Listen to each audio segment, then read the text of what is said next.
Israel has a great deal right now for anybody who wants to become a propagandist tool for their settler colonial genocidal state.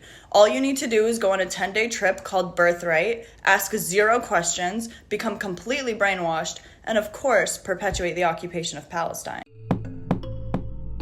I would say I'm joking, but that's actually the truth. Israel just doesn't market it that way. But welcome back to the final video in our Boycott Birthright series, where we're exposing Israeli propaganda on birthright trips to Israel.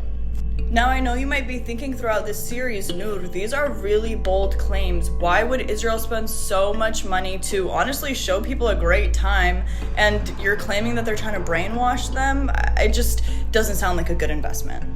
And if you don't believe me, that's fine, but do you believe the CEO of Taglit Birthright himself, Giddy Mark, who wrote an entire article outlining the reasons why birthright is so important? And I would say his article is ironclad evidence to back up all of the claims I've made throughout this series.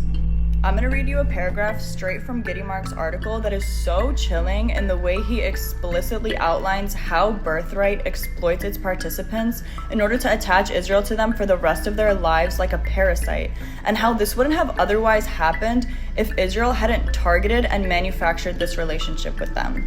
Giddy Mark himself says, "These youths return to their countries as impassioned and important ambassadors for Israel, and as an asset whose value to our national strength and security is worth more than its weight in gold. Studies show that for a considerable portion of Taglit Birthright participants, the tour was a pivotal point in their lives, an experience without which they would have drifted toward assimilation and detachment from Israel. Instead, they have become focal points of support for Israel on campuses, social media networks, and across all walks of life, especially in the United States." Thank you, Giddy Mark, for proving my point.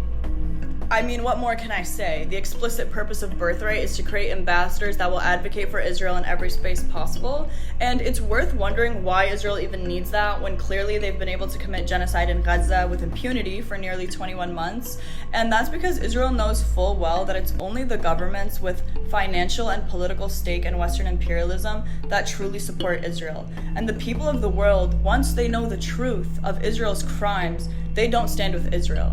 And it's important for Israel to continue on and to exist the way that it has for the past 75 years since its inception. It's important that you and I are brainwashed, but who wants to be brainwashed, right? Like, we are not fools. And the best way to combat this propaganda is to go to Palestine yourself and see the truth with your own eyes. And I have the greatest opportunity for you to do so. Go to codepink.org/Tent of Nations Farm to sign up to volunteer with the Tent of Nations, a farm in Bethlehem that's surrounded by 5 Israeli settlements. And thank you all so much for tuning into this series. I hope you learned a lot, and I hope the next time you get offered a birthright trip or another free propaganda trip to Israel, you say no.